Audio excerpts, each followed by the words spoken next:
नमस्कार, आप देख रहे हैं 7 टीवी भारत। 7 टीवी भारत के खास प्रोग्राम न्यूज मिनट में आपका बहुत बहुत स्वागत है। मैं हूं आपके साथ सुशील पांडे। फडणवीस के ऑफर पर उद्धव की बंद कमरे में मुलाकात, राजनीतिक मजाक भी सीरियस हो जाते हैं। देवेंद्र फडणवीस के ऑफर के बाद उद्धव ठाकरे से बंद कमरे में हुई मुलाकात ने महाराष्ट्र की राजनीति में नए समीकरण पैदा कर दिया है। मराठी बनाम हिंदी विवाद के साये में बताई जा रही ये मुलाकात कई संभावनाओं की तरफ इशारा करती है और निशाने पर एकनाथ शिंदे ही नजर आते हैं। उद्धव ठाकरे ने तो देवेंद्र फडणवीस के ऑफर को मजाक करार दिया था, लेकिन मजाक में ही मिल भी लिए और मिले भी पूरे लाव लश्कर के साथ। बेटा भी साथ में था और कई विधायक भी। अब ये सब सिर्फ मजाक था या पूरे 20 मिनट तक हंसी मजाक का दौर चलता रहा, ये तो वहाँ मौजूद लोग ही जानते होंगे। मुलाकातें तो 2019 के महाराष्ट्र विधानसभा के बाद भी होती रही। किसानों का मुद्दा बताते हुए महाराष्ट्र के तमाम नेता तत्कालीन राज्यपाल भगत सिंह कोश्यारी से मिल आए थे और एक बार तो शरद पवार भी किसानों के नाम पर प्रधानमंत्री नरेंद्र मोदी से मिल आए थे। उद्धव ठाकरे पक्ष की माने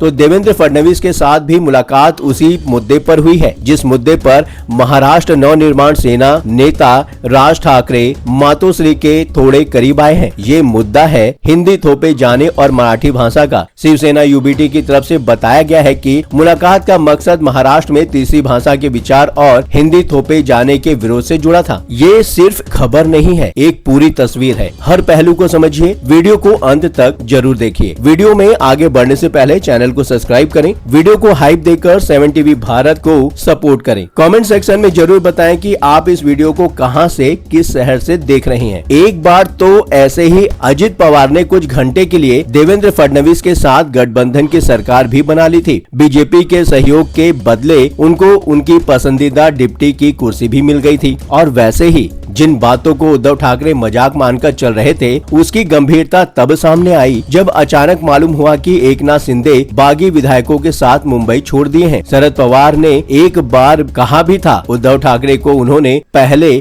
आगाह करने की कोशिश भी की थी, लेकिन वो अनसुना कर दिए थे। मजाक कब गंभीर हो जाए कहा नहीं जा सकता। ये सब उद्धव ठाकरे और शरद पवार से बेहतर भला कौन समझ सकता है। जरूरत तो उद्धव ठाकरे को भी है और कुछ हद तक अब देवेंद्र फडणवीस को भी। मुश्किलें तो एकनाथ शिंदे की बढ़ने वाली है। मजाक के बाद की मुलाकात कैसी होती है, आइए समझते हैं। मजाक की बात यहाँ इसलिए हो रही है क्योंकि देवेंद्र फडणवीस के ऑफर को उद्धव ठाकरे ने ऐसा ही बताया था। देवेंद्र फडणवीस ने कहा था, देखिए उद्धव जी, 2029 तक हमारे वहाँ यानी कि विपक्ष में आने का कोई स्कोप नहीं है, लेकिन आप सत्ता पक्ष में आ सकते हैं। इस पर विचार किया जा सकता है। हम अलग तरह से विचार कर सकते हैं, लेकिन हम वहाँ जाएं ये ऑप्शन बचा नहीं है। मजाक के पीछे अगर कोई खास मंशा न हो तो मुलाकात अच्छी ही होती है और जिस तरह की खबरें आ रही हैं, अभी तो ये मुलाकात अच्छी ही लग रही है क्योंकि ऐसा होने के कई कारण हैं और सबसे बड़े कारण एमएनएस नेता राज ठाकरे और महाराष्ट्र के डिप्टी सीएम एकनाथ शिंदे हैं। पूर्व मुख्यमंत्री उद्धव ठाकरे और महाराष्ट्र के मौजूदा मुख्यमंत्री देवेंद्र फडणवीस की बंद कमरे में मुलाकात करीब 20 मिनट तक हुई है। ये बैठक विधान परिषद के सभापति राम शिंदे के कक्ष में हुई। मीटिंग में देवेंद्र फडणवीस और उद्धव ठाकरे के अलावा आदित्य ठाकरे और उनके कई साथी विधायक भी शामिल थे। उद्धव ठाकरे ने बैठक में देवेंद्र फडणवीस को एक किताब भेंट की जिसका नाम why should Hindi B imposed बताया गया है। उद्धव ठाकरे का आग्रह था कि मुख्यमंत्री ये किताब 3 लैंग्वेज पॉलिसी की समीक्षा के लिए उनकी बनाई हुई समिति के अध्यक्ष नरेंद्र जाधव को सौंप दें। बताते हैं कि ये बैठक विवादास्पद त्रिभाषा नीति और विधानसभा में विपक्ष के नेता की नियुक्ति को लेकर हुई है। शिवसेना यूबीटी की तरफ से बताया गया है कि विधान परिषद के चेयरमैन ऑफिस में देवेंद्र फडणवीस और उद्धव ठाकरे की मुलाकात का मकसद महाराष्ट्र में तीसरी भाषा और हिंदी थोपे जाने का विरोध करने वाले समाचार पत्रों के लेखों का एक संग्रह देना था। क्या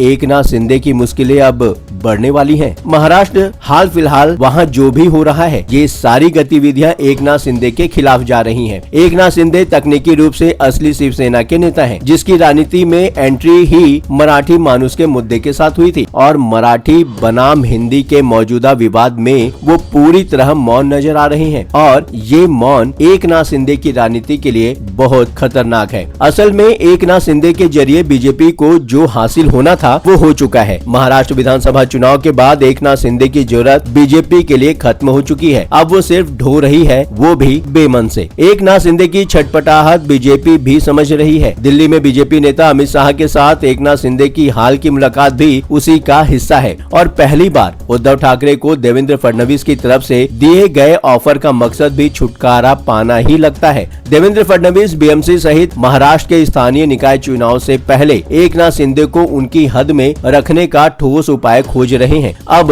उद्धव ठाकरे और देवेंद्र फडणवीस का नया संवाद किसी नतीजे पर पहुंचे न पहुंचे, लेकिन अगर एकनाथ शिंदे टेंशन में आते हैं तो दोनों को भी खेल में मजा आएगा। अब सवाल ये है कि देवेंद्र फडणवीस पर लगातार बरसते रहने वाले उद्धव ठाकरे क्या फिर से बीजेपी से हाथ मिलाने को तैयार होंगे? संभावना इसलिए बन रही है, उद्धव ठाकरे के मन में क्या चल रहा है? उद्धव ठाकरे किसे बड़ा दुश्मन मानते हैं, देवेंद्र फडणवीस को या फिर एकनाथ शिंदे को? निश्चित तौर पर देवेंद्र फडणवीस शिवसेना की बर्बादी के सूत्रधार हो सकते हैं, लेकिन धोखा तो एकनाथ शिंदे ने ही दिया है और गुस्सा तो देवेंद्र फडणवीस के मन में भी है। 5 साल मुख्यमंत्री रहने के बाद एकनाथ शिंदे के डिप्टी सीएम के रूप में एक एक दिन काटना कितना मुश्किल रहा होगा वही जानते हैं। इस विषय पर आपकी अपनी निजी राय क्या है? कमेंट बॉक्स में जरूर बताएं। और हाँ, यदि आप भी कोई बात 7 टीवी भारत के इस प्लेटफॉर्म से लोगों को साझा करना चाहते हैं, बताना चाहते हैं, तो बेझिझक वीडियो में दिए गए व्हाट्सएप नंबर 9993236555 पर आप हमसे सीधे संपर्क कर सकते हैं। मैसेज मिलने पर 7 टीवी भारत की टीम आपसे संपर्क करेगी। यदि अभी तक आपने हमारे इस चैनल को सब्सक्राइब नहीं किया है तो देर किस बात की, चैनल को सब्सक्राइब करें। फिर मुलाकात होगी। लगातार खबरों के लिए बने रहिए 7 टीवी भारत के साथ।